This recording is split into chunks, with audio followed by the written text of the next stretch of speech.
જે જમવાનું મૂક્યું છે જમી લેજો. તમારા પાસે મેં ખાલી 5,000 રૂપિયા માંગ્યા હતા, એ તમારાથી નથી થતું. આના કરતા તો મેં ભિખારી હારે લગ્ન કર્યા હોત ને તો સારું હતું. તમારા હારે લગ્ન કરીને તમારી હાવ જિંદગી બગડી ગઈ.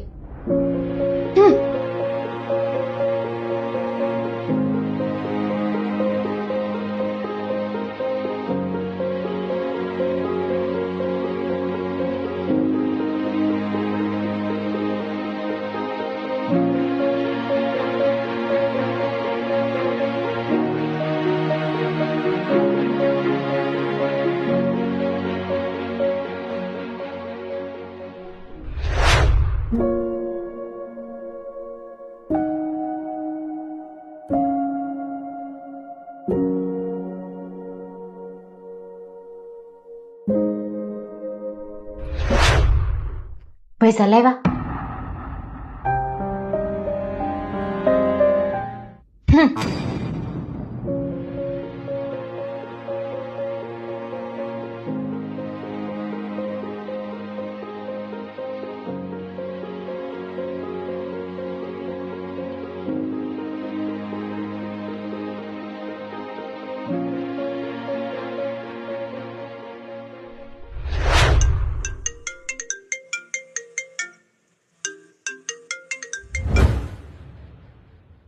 હા મમ્મી. બોલ બેટા, કેમ છો? મજામાં? કેવું હાલે છે? હા મમ્મી, જો બસ મજા જેવું જ છે. ઠીક પછી તો હવે કેમ, શું થયું બેટા? કાંઈ નહીં મમ્મી, જો ની કોંદણ કયા સોગડિયામાં મારે આનારે લગ્ન થઈ ગયા. મારી તો હવે જિંદગી ખરાબ થઈ ગઈ. કેમ, જમાઈ ઘર વપરાશના પૈસા નથી આપતા? ના મમ્મી, એવું કાંઈ નથી, આપે છે ને. તો શું કે ખોટા ખર્ચા કરે છે? ના મમ્મી, એવું કાંઈ નથી. એ તો 2-2 વર્ષ સુધી કપડા જ નથી લેતા, ઉલટા અમારે સારું લઈ આવે. તો હું છોકરાઓની સ્કૂલની ફી નથી ભરતા? ના ના મમ્મી, એવું નથી, સ્કૂલની ફી તો ટાઈમે જ ભરી દે. તો હું જમાઈ દારૂ પીવે છે, રીખડા કરે છે? ના ના ના મમ્મી, એવું શું બોલો છો તમે? એનામાં તો એવો કોઈ ગુણ જ નથી. તો મને એક વાત કે બેટા, તારો પતિ એના કરતા તારું પેલા વિચારે, એના છોકરાનું પેલા વિચારે, તો એ તારું નસીબ ખરાબ કઈ રીતે હોઈ શકે? બેટા, આવો પતિ તો નસીબદારને જ મળે. એટલે બંને જણા એકબીજાને સાથ આપજો. હારું, હાલ હવે મૂકવો.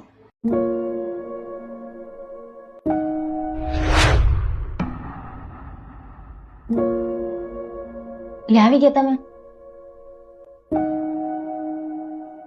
5,000 ની તો નહીં, પણ આ વખતે 2,000 ની વ્યવસ્થા થઈ ગઈ છે. જસુ સોરી, મારથી બહુ મોટી ભૂલ થઈ ગઈ. જસુ, મારે પૈસા નથી જોતા, મારે તમારો સાથ જોઈએ છે.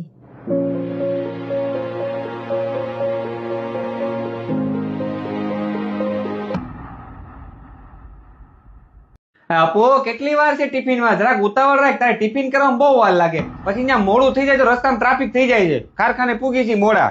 તમારે ખાલી એક ટિફિન કરવા હોય તો એમાં બહુ વાર લગાડો તમે. એ થઈ ગયું, આવું છું, આવી ગયો. ટિફિન બનાવવા થોડી ઉતાવળ રાખતી હોય તો એક કામ કરવાનું, એમાં તમારે વાર લાગે. હાલો, જય શ્રી કૃષ્ણ. હા, જય શ્રી કૃષ્ણ. હા ભાઈ, ગરમી છે કોઈ, થાકી ગયા આજ તો.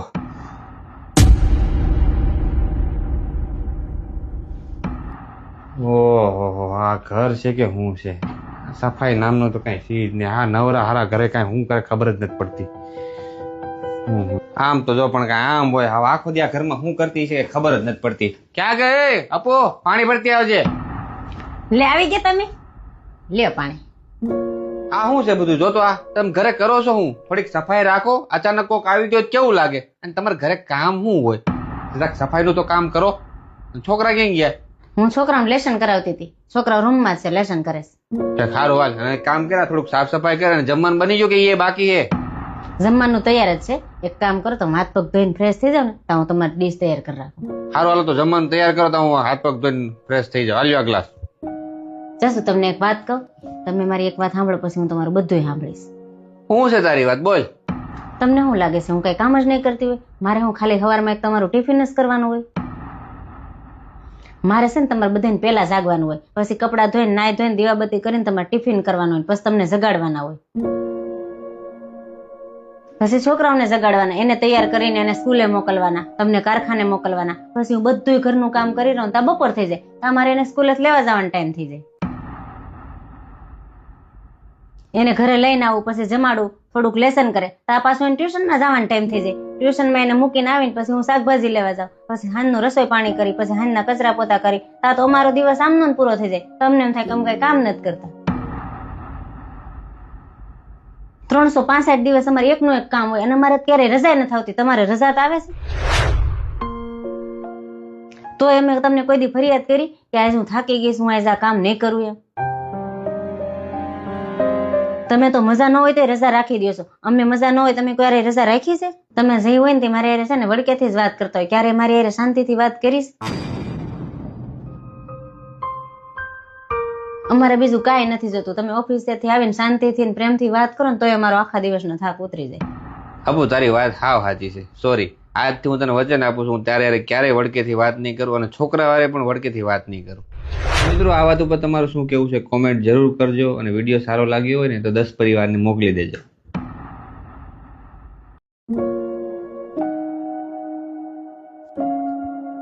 જય શ્રી કૃષ્ણ મમ્મી. જય શ્રી કૃષ્ણ. ચાલ બેગ લઈ લે હો. જે પાણીની બોટલ આખી ભરી છે એ પૂરી કરી જાજે, નાસ્તો ભર્યો છે કમ્પ્લીટ પૂરો કરી જાજો. ચાલ.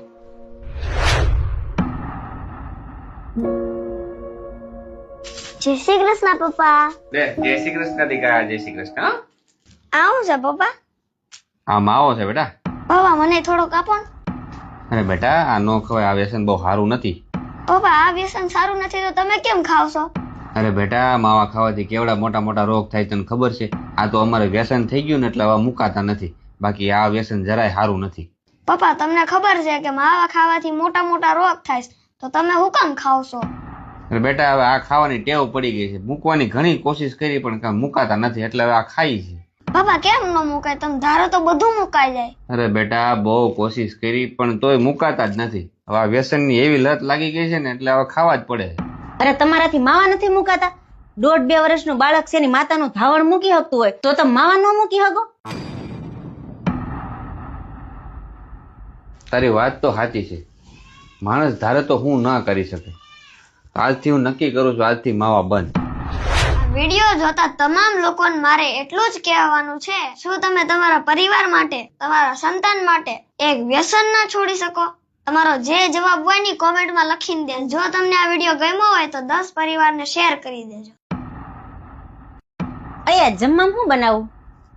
હવે તું આ બધી ઝીણી ઝીણી વસ્તુ મને પૂછીને કરે, તારાથી એટલું નથી થતું. કાંઈક હાથે કરતા શીખો.